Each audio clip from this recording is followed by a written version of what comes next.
کیا آپ نے کبھی سوچا ہے کہ اگر آپ سمندر کے بیچ موجود ہوں، چاروں طرف پانی کے سوا کچھ نہ ہو اور آپ کے پاس نہ کھانے کو کچھ ہو نہ پینے کو، تو ایسی حالت میں آپ کتنے دن زندہ رہ سکیں گے؟ 4 دن، شاید ایک ہفتہ، یا پھر زیادہ سے زیادہ 1 مہینہ۔ لیکن اگر میں آپ سے کہوں کہ ایک شخص نے سمندر کے ویران اور تنہا علاقے میں بنا کھائے پیے 133 دن گزارے تو شاید آپ یقین نہیں کریں گے، لیکن یہ حقیقت ہے۔ یہ کہانی ہے ایک ایسے انسان کی جس نے سمندر کی ویرانی، بھوک، پیاس اور موت کی آنکھوں میں آنکھیں ڈال کر اپنی زندگی کے بدترین 133 دن گزارے اور زندہ واپس نکلا۔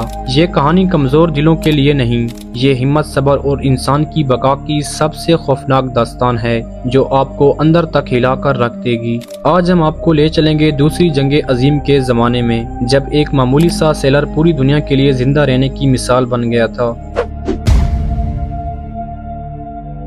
1942 میں دوسری جنگ عظیم اپنے عروج پر تھی۔ جرمن یو بوٹ سمندروں میں برطانوی جہازوں کا پیچھا کر کے ان کو ڈبو رہے تھے۔ انہی برطانوی جہازوں میں ایک چینی سیلر کام کرتا تھا جس کا نام تھا پون لم۔ ایک دن پون لم کا جہاز افریقہ کے قریب سفر کر رہا تھا۔ اچانک ایک جرمن ابدوز نے اس پر حملہ کر دیا۔ طاقتور دھماکہ ہوا، جہاز ہچکولے کھاتا ہوا پانی میں ڈوبنے لگا اور چند ہی منٹوں میں وہ سمندر کی گہرائیوں میں غائب ہو گیا۔ لیکن پون لم خوش قسمت نکلا، وہ کسی طرح لائف رافٹ تک پہنچ گیا، ایک چھوٹی سی لکڑی کی کشتی جو صرف چند فٹ لمبی تھی۔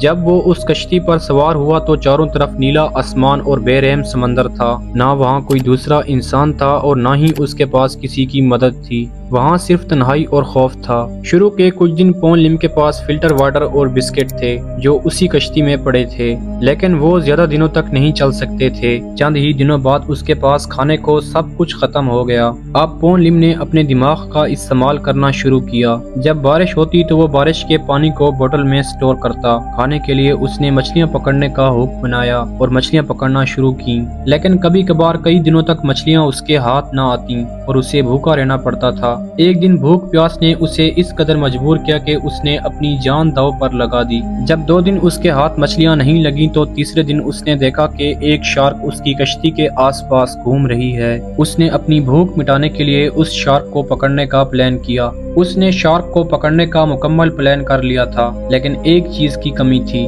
گوشت۔ جی ہاں ناظرین، اس کے پاس شارک کو پکڑنے کا مکمل سامان تو موجود تھا، لیکن گوشت نہیں تھا جو وہ ہک پر لگا کر شارک کو پکڑتا۔ آخرکار جب ہک پر لگانے کے لیے مچھلی کا گوشت نہیں ملا تو اس نے اپنی ٹانگ سے گوشت کا ٹکڑا کاٹ کر ہک پر لگا کر شارک کے آگے پھینکا۔ بس اس کے پھینکنے کی دیر تھی، شارک نے فوراً اس ہک پر لگے گوشت کو اپنے منہ میں دبوچ لیا۔ جیسے ہی شارک نے ہک منہ میں ڈالی، پون لم نے فوراً کھینچ کر شارک کو کشتی پر باہر نکال لیا اور اسے قتل کر کے اس نے اپنی 3 دن کی بھوک مٹائی۔ یہ گوشت ہی اس کی زندگی کا سہارا بن گیا۔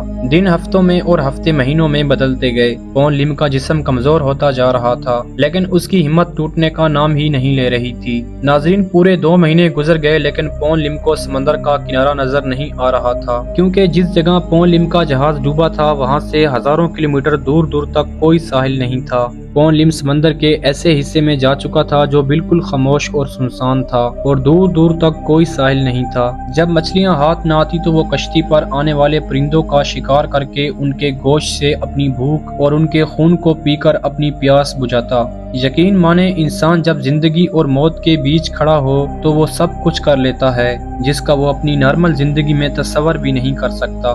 آخرکار 133 دن بعد اس کی کشتی تیرتی تیرتی برازیل کے ساحل کے قریب پہنچ گئی۔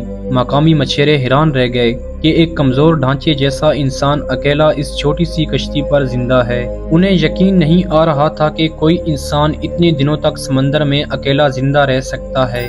برطانوی حکومت نے اسے ناقابل یقین ہمت کی علامت قرار دیا۔ پون لم آج بھی دنیا کی تاریخ میں سب سے طویل سمندری بقا کی مثال ہے۔ ناظرین، یہ کہانی ہمیں ایک سبق دیتی ہے کہ زندگی کتنی ہی مشکل کیوں نہ ہو، حالات کتنے ہی اندھیرے کیوں نہ ہوں، اگر انسان ہمت نہ ہارے تو ناممکن بھی ممکن ہو جاتا ہے۔ کیا آپ اگر پون لم کی جگہ ہوتے تو اتنے دن سمندر میں زندہ رہ پاتے؟ کمنٹ میں بتانا ضرور۔